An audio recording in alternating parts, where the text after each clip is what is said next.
pursuing happiness. You're doing all right. When...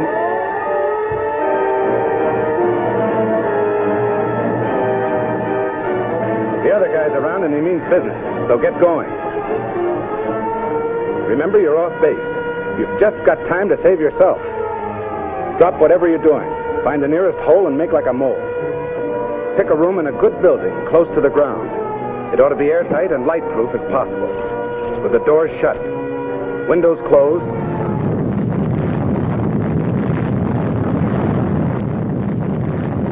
It's a bomb. Duck and cover. Duck and cover. Duck and cover.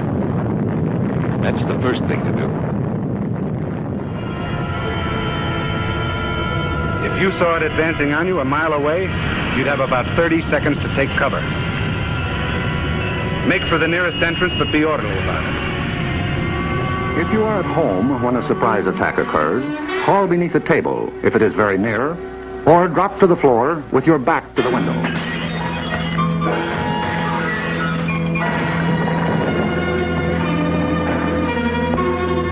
That fog has contaminated everything it touched with radioactive matter, which we'll call hot stuff. Although it hasn't anything to do with its temperature. After many generations lived under the fear of a nuclear war, it took only a few images from New York on September 11 to awaken in the American population some familiar ghosts, and to bring psychologically to its knees a nation that had never experienced an attack on its territory before.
Confused between the fear of an unknown enemy, a terrorist attack, and an ill-repressed thirst for revenge, terrorist pig. Americans flatly accepted a war, the invasion of Afghanistan, that had already been planned to the smallest detail.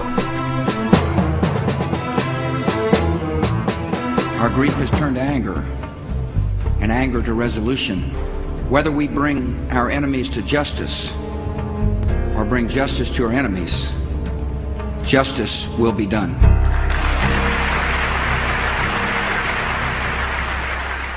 Who really wanted the New York and Washington attacks? Who was truly responsible?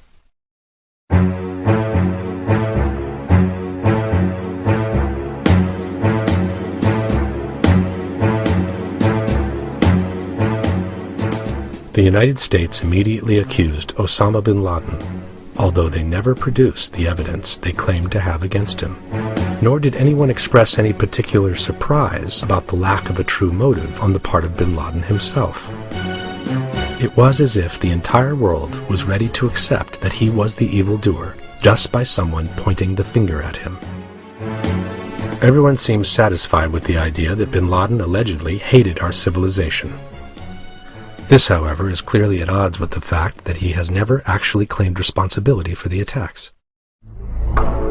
The first thing every terrorist in the world has ever been concerned with was to put forward some kind of statement clearly explaining the reasons behind their act. Bin Laden, instead, a few days after the attacks, clearly stated that he had nothing to do with them at all. Only 3 months later would the CIA find a home video in Afghanistan in which bin Laden implies to have had pre-knowledge of the events while talking to a Saudi friend. The images, however, are so poor the video ended up posing more questions than it ever answered. To a closer examination, the man's features only resemble those of bin Laden, but the identity of the person can be anything but certain. In any case, a talk with a friend on a questionable videotape is not an official claim. The world is filled with psychopaths who accuse themselves of crimes they never committed, but without a good motive, they seldom even manage to get arrested. In 2006, the FBI stated that they never had any hard evidence against bin Laden, which contradicted the initial claims by the administration. The Bureau's website lists bin Laden as wanted for the bombings of the American embassies in Kenya and Tanzania, but he is only suspected of other terrorist activities in the world. Officially, Osama bin Laden has never been wanted for the September 11 attacks. It's a new age of wickedness. Popular journalist and radio host Alex Jones, who has been pointing the finger at the U.S. administration since the beginning, had foreseen the attacks 1 month before they took place, and exactly by the hand of bin Laden. This recording is from July 25th, 2001. And I want you to let them know that if there is any terrorism, we know who to blame. If any terrorism comes, it's from this government. And if there was an outside threat like a bin Laden, who was a known CIA asset in the 80s, he's the boogeyman they need. 19 hijackers of the planes that crashed into the World Trade Center towers, into the Pentagon, and into the rural area in Pennsylvania. Seen from up close, the official version soon started to show some serious weaknesses. Too many curious events, too many inconsistencies, too many coincidences pointed at the possibility that the truth had been somewhat different from what we had been told. This set off an unprecedented investigation on the internet. Thousands of independent researchers from all over the world ended up bringing to light so many faults in the official version that it legitimized suspicion that the U.S. administration had some kind of role in the attacks. From flight amateurs who perform highly acrobatic maneuvers without ever having piloted a jet in their life, to passports, personal wills, and terrorists' bandanas conveniently emerging from a hole where the plane cannot be found. From an entire Boeing 757 disappearing in a 15-foot wide hole, to modern steel buildings collapsing against the most fundamental laws of physics, it has become very difficult today to maintain that the official version reflects what truly happened on that day. In fact, in 2006, almost half of Americans believe that the Bush administration covered up the truth about 9/11. And the protests of those requesting a new, truly independent investigation keep increasing by the day. The more evidence that is gathered towards an inside job, however, the more it seems that it was not the work of the American government, but of a small group of people, the so-called neocons, or neoconservatives, who came to power with the election of George W. Bush in the year 2000. I, George Walker Bush, do solemnly swear that I will faithfully... These are some of the founders of the so-called PNAC, or Project for the New American Century. Dick Cheney, Donald Rumsfeld, Paul Wolfowitz, Richard Pearl, whose political alliance dates back some 30 years ago. In my opinion, treason. The cabal of neoconservatives at PNAC, I think you all know what that is, who planned this war, Cheney, Rumsfeld, Wolfowitz, Libby, Pearl. This cabal knew the American people would not stand for a war against Iraq unless there was, as they put it in their own document, a new Pearl Harbor. 9/11 supplied that. According to this theory, President Bush was not part of the original project, which coincidentally happened when he was out of town. We go about tax cuts. You can talk about it at the next event. Different elements seem to support this theory. Emma Booker Elementary School. First of all, the fact that the Secret Service, who are in charge of the president's safety, allowed Bush to remain in the school for over half an hour after the second tower in New York had been hit. The second plane is in the second tower. At that point, the president had clearly become a possible target, and the duty of the Secret Service was to remove him immediately from a place where everybody knew he was at the time. He's made aware that the first jetliner was struck. However, no one seems to have worried about his safety, nor about the children at the school, or the school's personnel around him. It was as if someone within the Secret Service knew that the school was not going to be a target. May God bless the victims, their families. Furthermore, when Bush tried to get back to Washington, the White House gave warning that Air Force One was the next target, forcing the pilot of the presidential plane to a hurried, spectacular takeoff. This is Air Force One departing Sarasota, Florida. Yes, 907. The journalists traveling with the president later commented, "It was like a rocket. For a good 10 minutes, it kept climbing almost vertically." This is Ann Compton with a pool report. I am with the president. As Bush was frantically trying to communicate with Dick Cheney, the lines with the White House kept cutting off. Frustrated, the president pounded on his desk, shouting, "This is inexcusable. Get me the vice president." After a stop in Louisiana, Air Force One landed in a military base in Nebraska. From here, the president and his staff were transferred to an underground bunker, where they remained locked up for the rest of the afternoon. After these multiple detours, President Bush was able to return to Washington only in the evening, when all the major decisions had already been made. It was later found that the threats to Air Force One never existed. Thus begins to form a picture of a president unaware of the facts, and somehow held hostage by the neocons who were effectively in charge throughout the whole day. At the White House was Vice President Cheney. At the Pentagon, Secretary of Defense Rumsfeld, and next to him his deputy, Paul Wolfowitz. It is a shell game. This is what Michael Ledeen, one of the most influential neoconservatives, had to say about the presidency of George W. Bush. All right, so he became president, but he didn't know why. And on September 11th, he discovered why.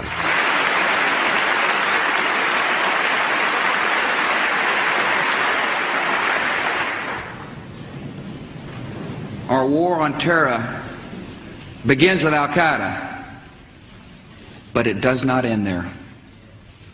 It will not end until every terrorist group of global reach has been found, stopped, and defeated. I have a message for our military. Be ready.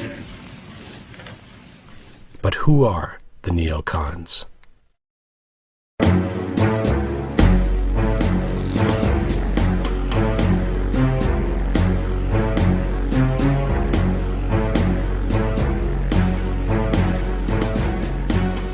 The neoconservative school of thought can be traced to the University of Chicago's Professor Leo Strauss, who began enunciating its principles by the end of the 60s. It's sort of a happy happening for hippies. It was the time of the flower children, of the civil rights battles, of sexual liberation and individual freedom, which had reached levels never imagined before. All of this, however, for Strauss, represented only the seed of a rapid and disastrous decadence for the entire American nation.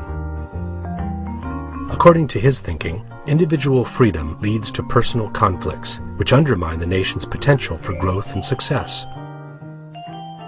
What Strauss envisioned was a compact, uniform society held together by a universal glue that would allow each individual to pour their personal ambitions into a collective movement, all directed toward the outside.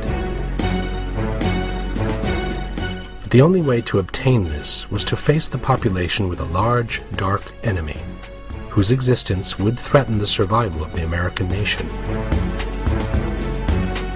Among Strauss's most enthusiastic followers was a young Paul Wolfowitz. The idea of creating an evil enemy to bring together a whole nation was certainly not new. From Nero to Hitler, history is filled with examples in which this strategy was used with great success. The novelty introduced by the neocons, however, was that for the first time in history, the adversary would be the entire world. The main obstacle for the neocons was represented by Henry Kissinger, Nixon's Secretary of State, who pursued with foreign countries a policy of détente, based on solid bilateral agreements. But when Nixon was forced to resign due to the Watergate scandal, the neocons were able to place next to the new president, Gerald Ford, a Secretary of Defense who would find himself in the same position some 30 years later, Donald Rumsfeld.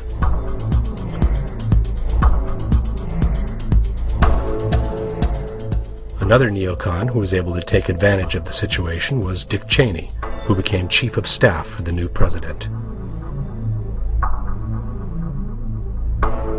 Thus, the White House started to become a familiar territory for these men, who envisioned a strong America that imposed its rule to the rest of the world and led the other nations in the eternal fight of good versus evil.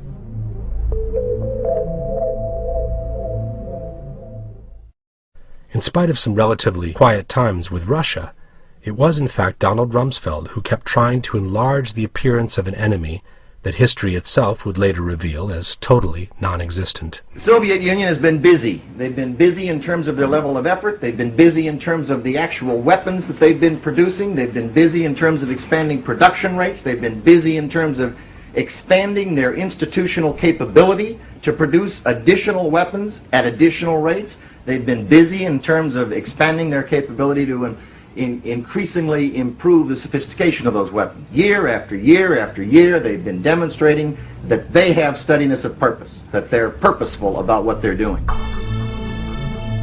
Since none of this, however, was reflected by the current intelligence, Rumsfeld managed to convince President Ford to create an independent group to re-examine all the information that the CIA had gathered about the Russians from the beginning. The group was called Team B, and it was put under the direction of the neoconservative Richard Pipes, who took under his wing a young and enthusiastic Paul Wolfowitz. Team B's true purpose was to manipulate the CIA's original intelligence with the intent of presenting the Soviet Union as a truly evil nation, equipped with the most powerful secret technology, whose only intent was to annihilate the United States.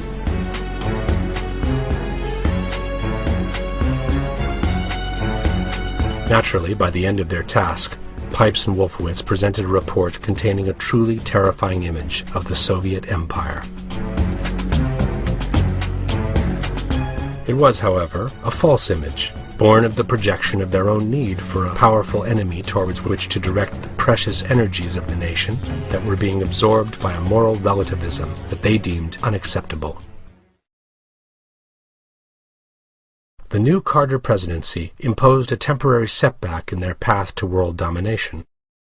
The need to quickly reconquer the White House led the neocons to seek an alliance in a totally uncharted territory, the religious one, which accounted for a large amount of potential new votes.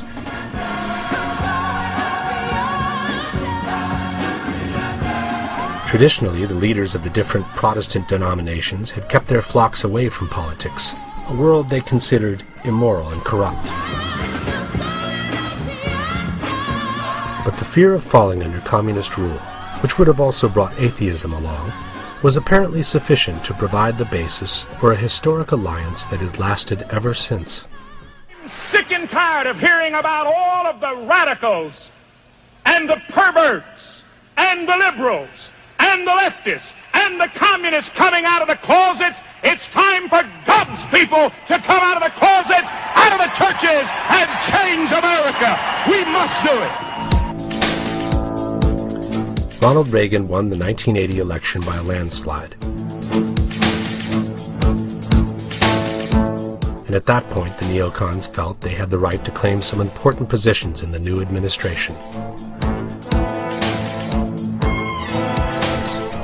Paul Wolfowitz became the head of external relations for the White House, while a friend of his from the times of Strauss, Richard Pearl, was appointed Deputy Secretary of Defense.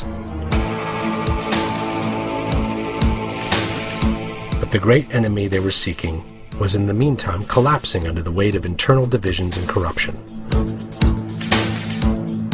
The last attempt by the Soviets to expand their influence was the invasion of Afghanistan in 1980. It was then that the CIA engaged Osama bin Laden and his freedom fighters, providing them with all the logistical, military, and strategic support to push the Soviets back to their borders.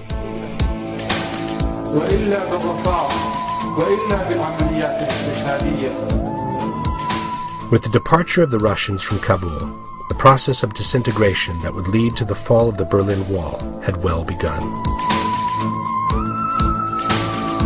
Before the collapse of the traditional enemy made of chicken wire, the neocons began to entertain the notion of extending their military and strategic control to the entire world. We want to change some deeply entrenched notions about the proper role of American power in the world. But controlling the world over the last century has always meant to control the supply of energy, which means to control the oil and gas resources in the Middle East. This is not a new concept at all. The British checkmated Hitler in Syria when they moved in before the Nazis could take over, thus cutting off a potential source of oil for the German panzer divisions.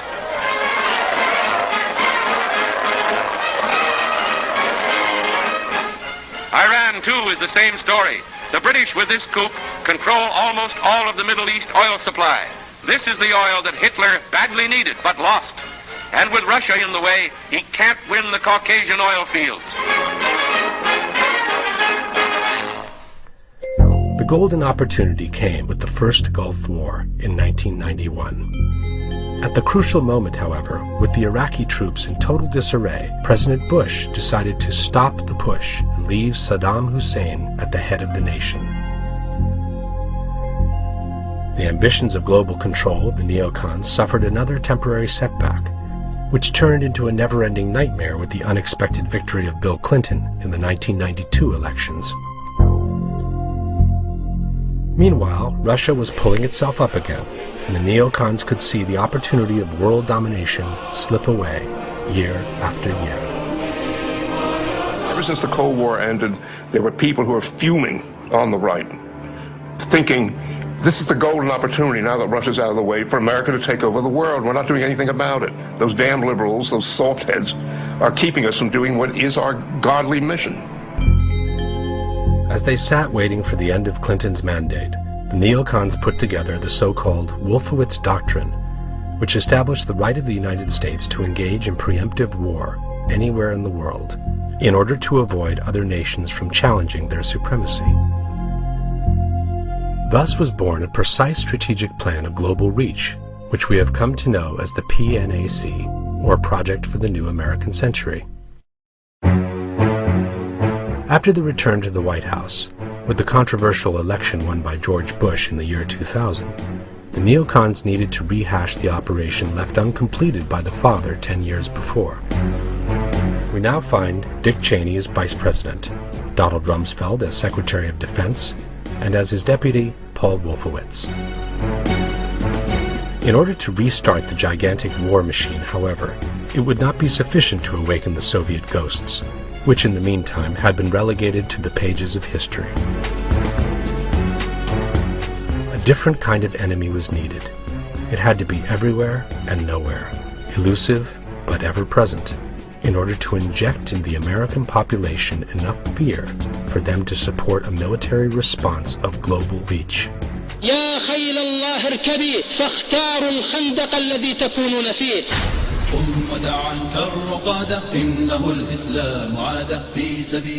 With a few touch-ups, Al-Qaeda, which was the name of the database with all the names of the people the CIA had sent to fight with bin Laden, became the name of the most powerful terrorist organization in the world.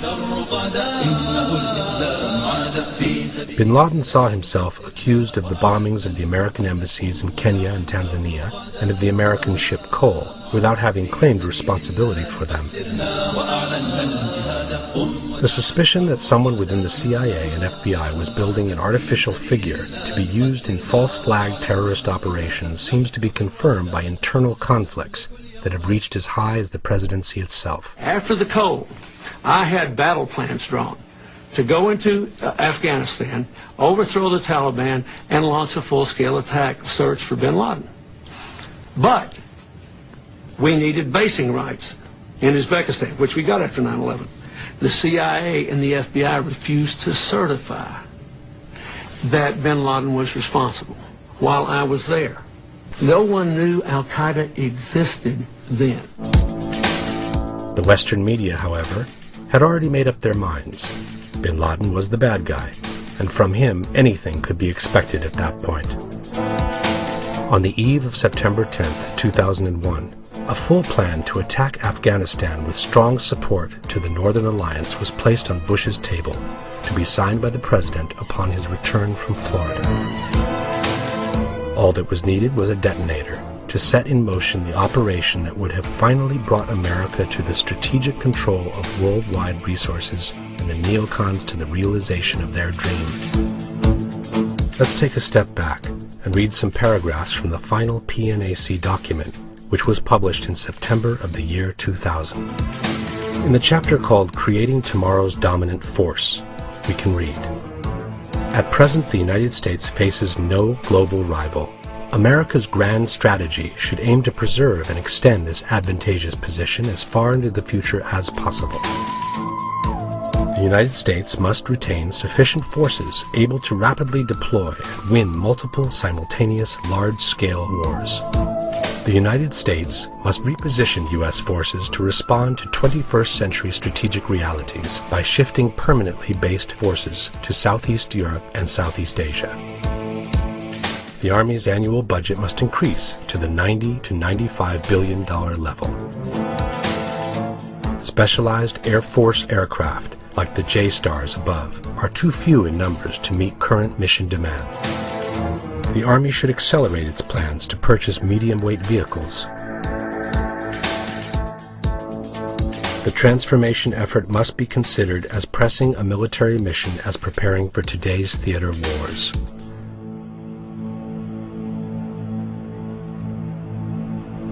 Further, the process of transformation, even if it brings a revolutionary change, is likely to be a long one, absent some catastrophic and catalyzing event, like a new Pearl Harbor. Jap planes without warning bring war to America. Our great Pacific outpost in the Hawaiian Islands is ruthlessly bombed as Japan's perfidious declaration of war. Death and destruction unleashed on a nation at peace. On that fateful Sunday morning when this country was extending a friendly hand of conciliation and peace.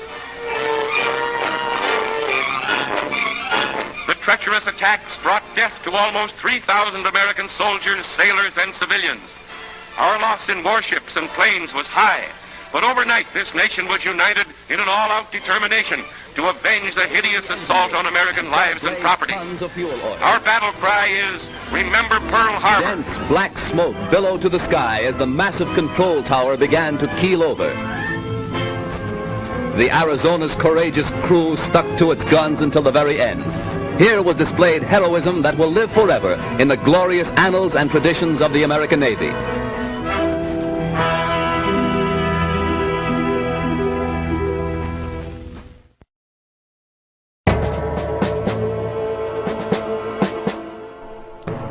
September 11 was not the first time America was drawn into a war by an ambiguous incident.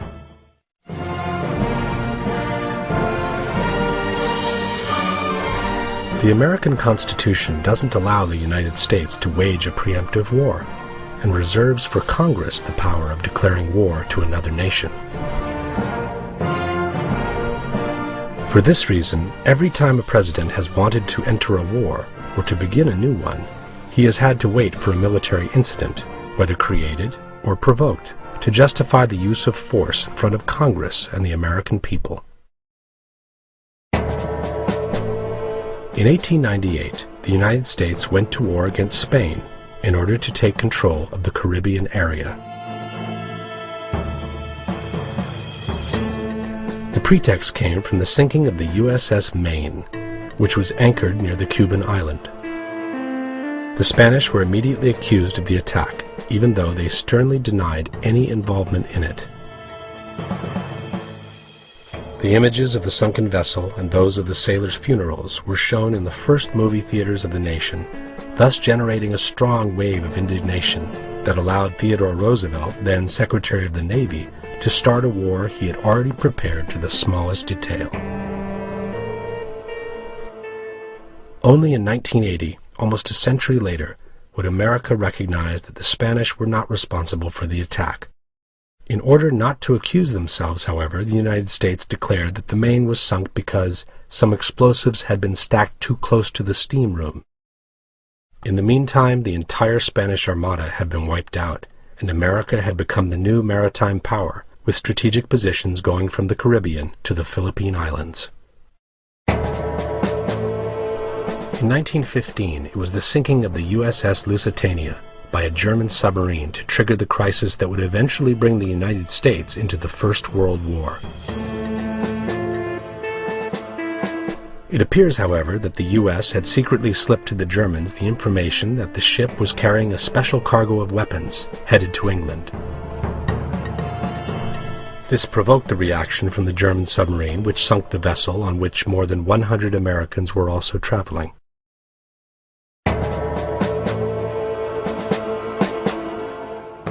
In 1941, it was the infamous Pearl Harbor attack to generate a wave of indignation large enough for President Roosevelt to declare war on Japan. The facts of yesterday and today speak for themselves. With confidence in our armed forces, with the unbounding determination of our people, we will gain the inevitable triumph, so help us God. Almost 3,000 sailors died in the surprise attack. History would later reveal that the administration knew of the attack in advance, but it did everything possible to delay the transfer of information to the Hawaiian port. This was confirmed by Admiral Kimmel, the port's commander who helplessly witnessed the massacre of his crews and the destruction of his vessels. We needed one thing, which our own resources could not make available to us. That vital need was the information available in Washington from the intercepted dispatches, which told when and where Japan would probably strike. I did not get this information. In 1964, the United States decided to officially declare war on North Vietnam.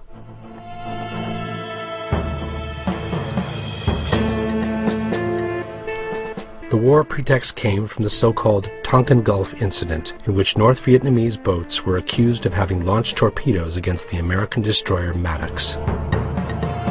Then Secretary of Defense Robert McNamara immediately announced to the press the upcoming military action.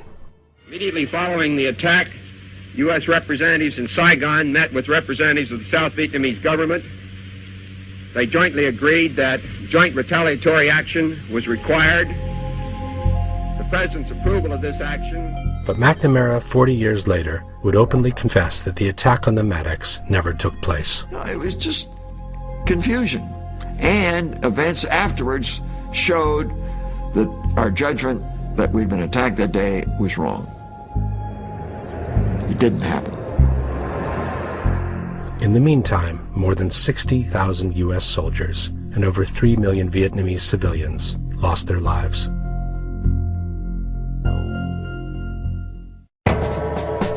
In 1990, the situation between the United States and Iraq had grown tense, and the group of neoconservatives around President Bush convinced him it was time to attack Saddam Hussein. The U.S. secretly informed Saddam that they had nothing against him taking over the oil fields of Kuwait, a territory the Iraqi dictator had always claimed as his own. Saddam took the bait, and Iraq invaded Kuwait. Tonight, the first pictures of the Iraqi invasion of Kuwait. At that point, Dick Cheney, who was then Secretary of Defense, gave Saudi Arabia some satellite photos in which 250,000 Iraqi soldiers could be seen amassing behind the Kuwaiti border. Fearing an invasion, the Saudis granted the U.S. the extraordinary permission to establish military bases on the territory.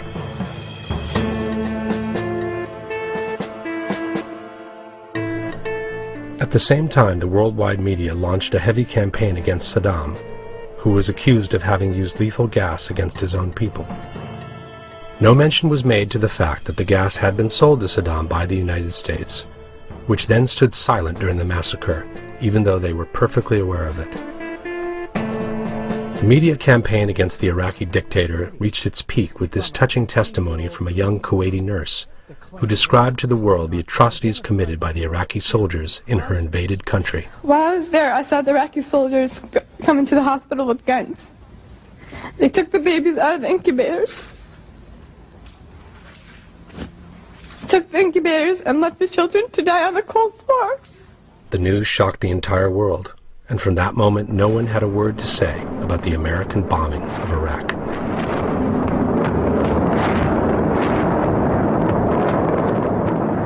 Ten years later, some journalists stumbled onto a set of satellite photographs taken by the Russians over the same desert in the same days. It's what it didn't show that was more important. What you would have expected to have seen were tanks on the border. There were none that could be seen. There was nothing behind the border that could have supported that kind of number of troops and tanks. The same pictures that showed the Iraqi tanks in Kuwait City also showed that there was absolutely nothing behind the Saudi border. Not a tank, not a vehicle, not a single man. At the same time, the nurse who had brought to tears the entire world turned out to be the daughter of the Kuwaiti ambassador in Washington. She had faked the entire incubator story after having been professionally trained by one of the most important advertising agencies in Washington, Hill and Knowlton. In the meantime, the U.S. had wiped out the entire Iraqi army and had managed to establish permanent military bases in Saudi Arabia. In a cruel and ruthless shooting spree, and against all international treaties, the U.S. Air Forces literally destroyed and turned to ashes thousands of Iraqi soldiers on their way back to Baghdad.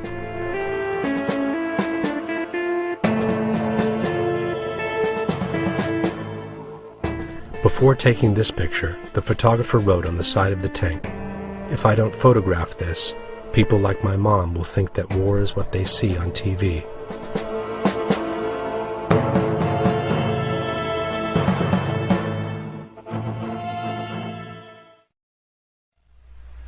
Besides the historic cases, there are also many plans of deception that, for one reason or another, were never used in the real world.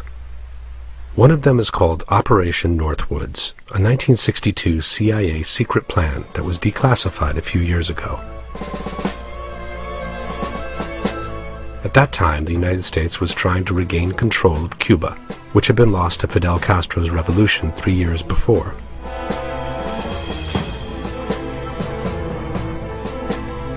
Under the subject Justifications for a Military Intervention in Cuba, we can read the following proposals. We could blow up a U.S. ship in Guantanamo Bay and blame Cuba. We could blow up a drone, unmanned vessel anywhere in the Cuban waters. We could arrange to cause such incident in the vicinity of Havana or Santiago as a spectacular result of a Cuban attack from the air or sea or both. The U.S. could follow up with an air-sea rescue operation covered by U.S. fighters to evacuate remaining members of the non-existent crew. Casualties lists in U.S. newspapers would cause a helpful wave of national indignation.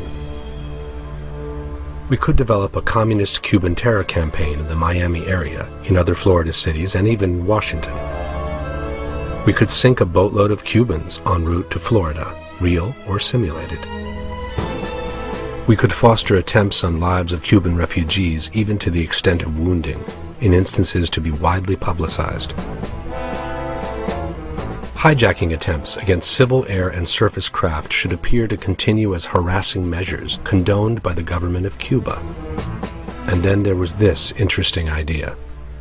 It is possible to create an incident which will demonstrate convincingly that a Cuban aircraft has attacked and shot down a chartered civil airliner en route from the United States to Jamaica, Guatemala, Panama, or Venezuela. An aircraft at Eglin Air Force Base would be painted and numbered as an exact duplicate for a civil registered aircraft belonging to a CIA proprietary organization in the Miami area. At a designated time, that duplicate will be substituted for the actual civil aircraft and would be loaded with the selected passengers, all boarded under carefully prepared aliases. The actual registered aircraft would be converted to a drone. Takeoff times of the drone aircraft and the actual aircraft would be scheduled to allow a rendezvous south of Florida. From the rendezvous point, the passenger-carrying aircraft will descend to minimum altitude and go directly into an auxiliary field at Eglin Air Force Base, where arrangements will have been made to evacuate the passengers and return the aircraft to its original status. What happens to those passengers is not clear. The drone aircraft, meanwhile, will continue to fly the filed flight plan. When over Cuba, the drone would be transmitting on the international distress frequency a Mayday message stating it is under attack by Cuban MiG aircraft. The transmission will be interrupted by the destruction of the aircraft, which would be triggered by a radio signal. Since also Flight American 77 disappeared from the radar screens before reappearing in the Pentagon area, could something similar have happened with the plane that hit the Pentagon as well?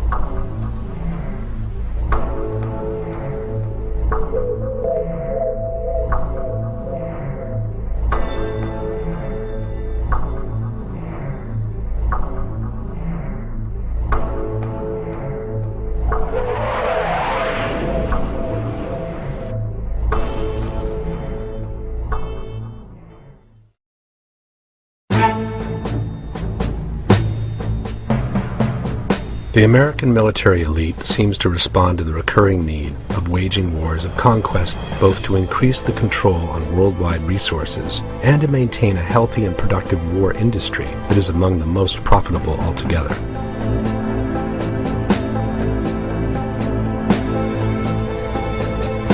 It only makes sense that also the tanks, the submarines, and the military planes that are produced every day must be put to use within a certain amount of time, just like any other industrial product we consume.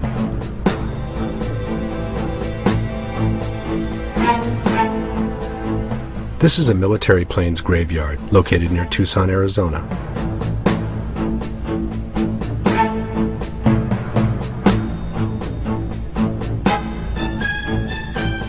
Most of these machines are still in good shape, but they are put away and slowly dismantled as they become obsolete.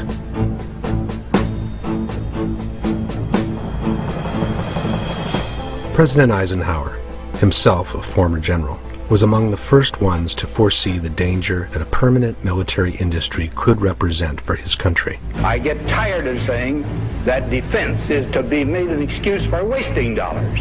I don't believe we should pay 1 cent for defense more than we have to. Before he left office in 1961, he gave a memorable speech that today appears as a lucid prophecy. This conjunction of an immense military establishment and a large arms industry is new in the American experience. In the councils of government, we must guard against the acquisition of unwarranted influence, whether sought or unsought, by the military-industrial complex. The potential for the disastrous rise of misplaced power exists and will persist. We must never let the weight of this combination endanger our liberties or democratic processes. Eisenhower's prophecy, unfortunately, became true. The rush of battle. The glory of victory. The birth of heroes. These are the movies that brought the front lines to the front row. Every Saturday night, the Military Channel brings you the films that went beyond the battlefield and showed you war like... Fed by a culture of war, which has even created its own television channel called the Military Channel. On the Military Channel. The arms industry is enjoying one of the most productive and rewarding times thanks to the wars in Afghanistan and Iraq. In the meantime, the Pentagon's budget has risen to over $400 billion per year. That's more than 4 times the amount that the neoconservatives ever dared to dream in the year 2000. To maintain the Bush administration war doctrine, massive increases in military spending have been required. The United States now spends more than $400 billion annually on the military, 7 times as much as the next biggest spender, and nearly equal to what the rest of the world spends combined. Obviously, the large corporations like Boeing, Lockheed, or Raytheon produce weapons not only for the United States, but also for the rest of the world. It is an incredible thing that we arm the world and then turn around and come to Congress and say, look at all these weapons out there. They're almost superior to ours. They're comparable to ours. Well, of course they are. They're ours. We sold them to them. It takes mobility to win the day. Our forces need to be fast and agile. The Hellfire 2 missile system defeats advanced armor by semi-active laser guidance. And such a system is Skyguard, a high-energy laser shield against short-range rockets. Hellfire 2 is the weapon of choice on Apache, Super Cobra, SH-60, and HH-60 helicopters. Part of a system delivering unprecedented levels of assured networked interconnectivity. Airborne Laser is making impressive progress on its way to demonstrating the lethality of a megawatt-class directed energy weapon system. Skyguard is designed to stop the conventional man-pad. Advanced EHF's phased arrays also deliver a new super agile service, providing a 12-fold increase in cross-link data In the case of a ground-to-air attack, sensors detect the missile's launch and the fire unit slews to acquire. This technology has addressed the deadly Katyusha rocket, a weapon favored by terrorists. This is the muzzle of this powerful laser system to protect mobile forces as well as high-value assets. Multiple kills are readily handled, all at the speed of light, and providing force protection when and where it is needed.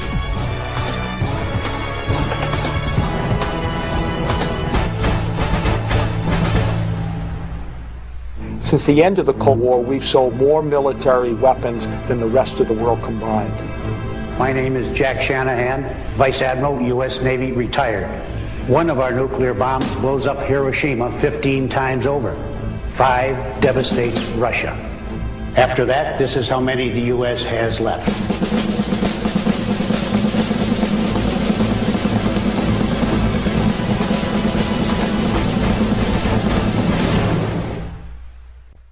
Another important element that contributes to the recurring need for America to extend its reach beyond the national borders is definitely oil. At the end of World War II, the U.S. found itself as the only country whose territory had not been damaged directly by the war.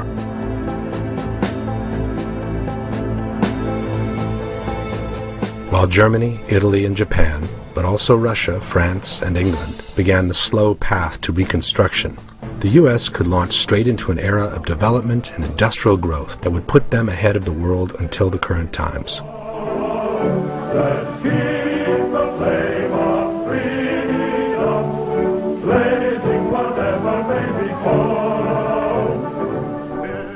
Thus began the quest for the so-called American dream, a dream made of wealth, comfort, and well-being that still plays a major role in modern American culture. So we can have things with new beauty, longer life, and low maintenance costs. Improvements we can afford because they are economically produced, and that can be bought by more and more people for less money than they ever cost. The concept of freedom, for which so many men had given their lives in the war against the Nazis, was slowly transformed and downsized to the concept of freedom of choice in personal shopping. Also the basic freedom of the American people, which is the freedom of individual choice.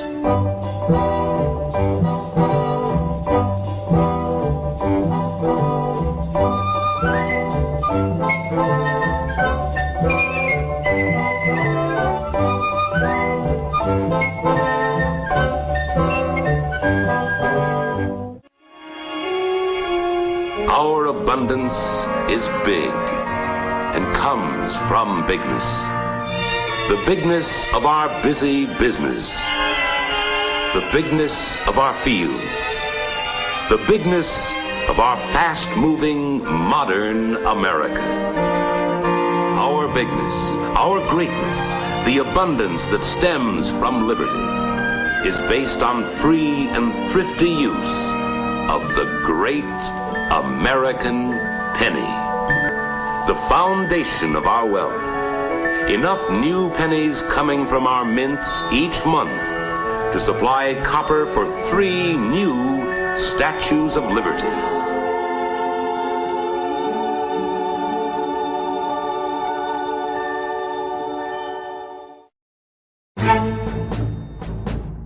But industrial progress is directly linked to energy resources, and it was soon clear that America could never count on its oil alone to satisfy its ever-increasing energy demand. A large effort was made to reinforce in the population the idea that oil was something absolutely necessary before embarking in long-term risky investments in foreign countries.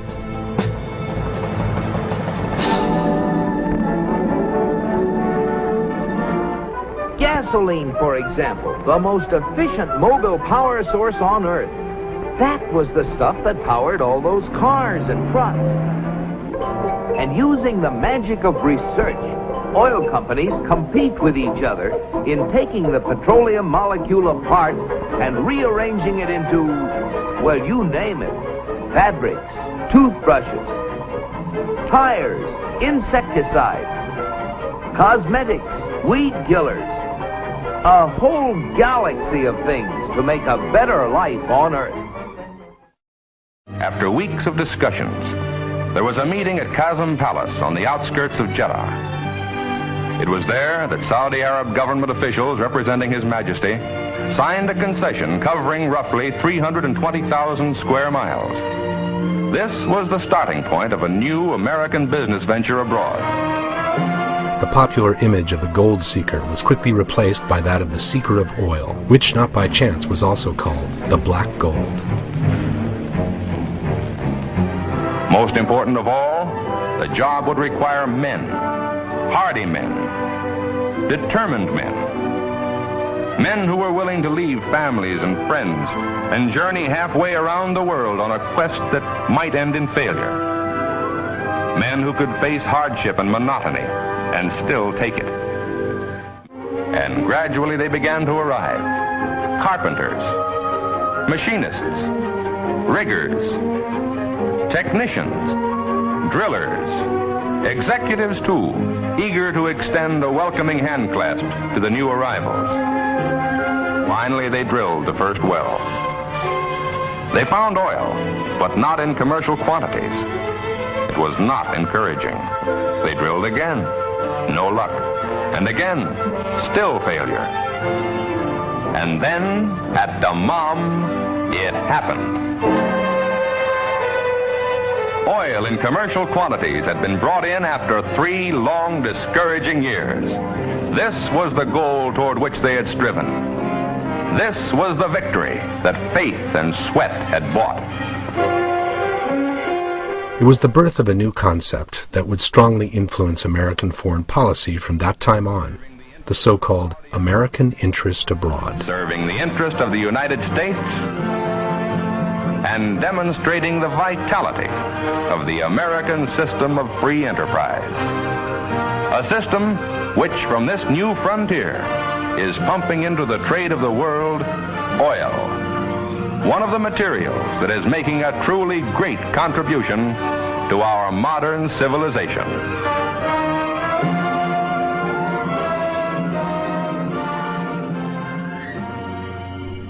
This is what the world map would look like if it were drawn according to each nation's energy resources. As one can see, the countries in the Persian Gulf would be larger than all the rest of the world together. The debate on how much oil is still left in the world is open, and ranges from those who maintain that the peak of extraction has already been reached, to those who believe that the shortage would not begin for many more years.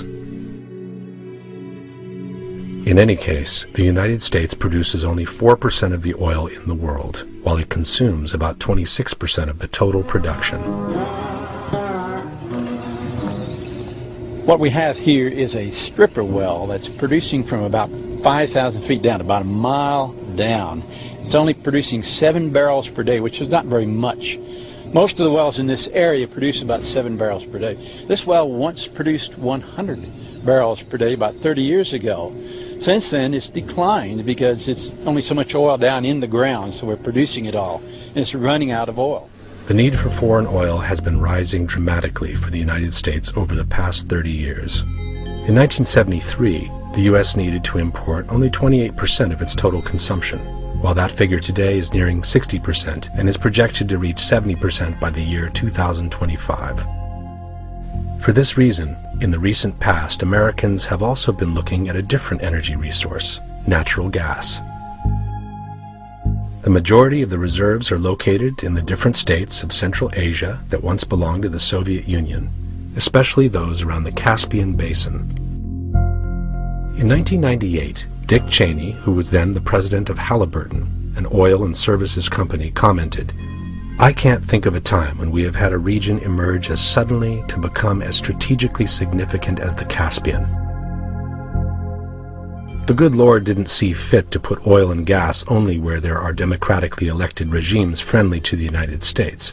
Occasionally, we have to operate in places where, all things considered, one would not normally choose to go. But even more interesting is this document presented by a Unocal Oil Company official to a Senatorial Commission for Energy in the same year. It offers a totally different picture about the true interests of the United States in Afghanistan. The main issue was the need for multiple pipeline routes for Central Asian oil and gas. The Caspian region contains tremendous untapped hydrocarbon reserves. Proven natural gas reserves within Azerbaijan, Uzbekistan, Turkmenistan, and Kazakhstan equal more than 236 trillion cubic feet. The region's total oil reserves may reach more than 60 billion barrels of oil. As one can see, the entire Caspian Basin has already been divided among the largest oil companies in the world. But there remains one problem, said the document: how to bring these huge amounts of resources to the countries that need it most, especially China and Japan. One option is to go east across China, but this would mean constructing a pipeline of more than 3,000 kilometers to central China, as well as a 2,000-kilometer connection to reach the main population centers along the coast. A second option is to build a pipeline south from Central Asia to the Indian Ocean. From there, the gas could be loaded onto ships bound for the east. One obvious potential route south would be across Iran. However, this option is foreclosed for American companies because of U.S. sanctions legislation. The only other possible route option is across Afghanistan, which has its own unique challenges. The territory across which the pipeline would extend is controlled by the Taliban, an Islamic movement that is not recognized as a government by most other nations. From the outset, we have made it clear that the construction of our proposed pipeline cannot begin until a recognized government is in place that has the confidence of governments, lenders, and our company. In the summer of 2001, the Unocal people made one last effort to find an agreement with the Taliban.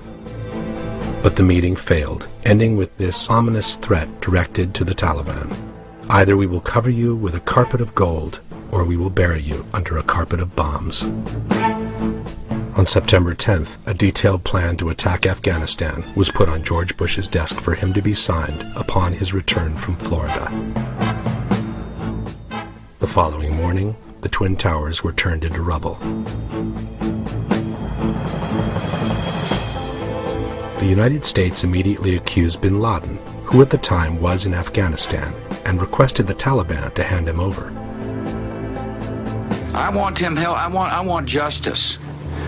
And there's an old poster out west, as I recall, that said "Wanted, dead or alive." Bin Laden declared that he had nothing to do with the attacks. From Afghanistan, he said, it would have been impossible for him to organize such a complex and sophisticated operation.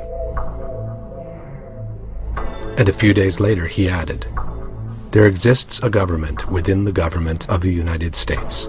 That secret government must be asked as to whom carried out these attacks. The U.S. should trace the perpetrators of those attacks to these persons who want to make the present century one of their own control, who want to enslave other countries." The Taliban responded that they would hand over the Saudi sheikh after the United States had shown the world the evidence that he was responsible for the attacks. But this never happened, and 3 weeks later, the United States attacked Afghanistan at the head of an international coalition.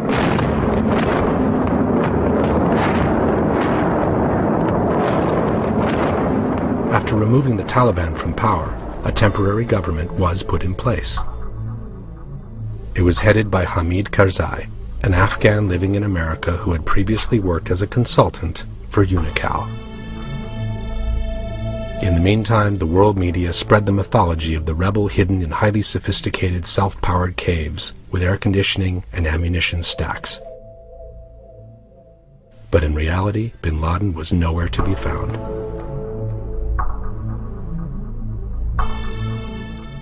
Instead of increasing the pressure, 3 months later, President Bush shocked the world by suddenly announcing that bin Laden had become irrelevant. And, again, I don't know where he is. I repeat what I said. I truly am not that concerned about him. In the meantime, the deal between Afghanistan, Turkmenistan, and Pakistan for the pipeline to the Indian Ocean had been signed, exactly at the conditions posed by Unocal 4 years before. If you map the proposed pipeline route across to Afghanistan, and you look at our bases, matches perfectly. Our bases are there to solve a problem that Taliban could not solve. Taliban couldn't provide security in that part of Afghanistan. Well, now that's where our bases are. One of the ways that give the oil companies tremendous clout is the recognition that their interests and the interests of the nation are pretty much the same. And of course, this is justified by claiming that since oil is now the basic energy resource, this is argued as basic national security.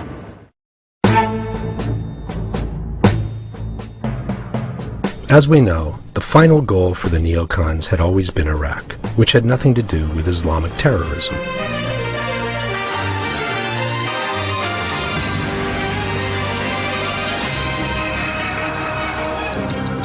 For this reason, the Bush administration has needed to produce a major effort to propagate the idea that a connection between Saddam Hussein and the September 11 attacks in fact existed. General Clark has said publicly that on 9/11, as American couples were holding hands and jumping to their death, the White House called him and said, "Pin it on Iraq."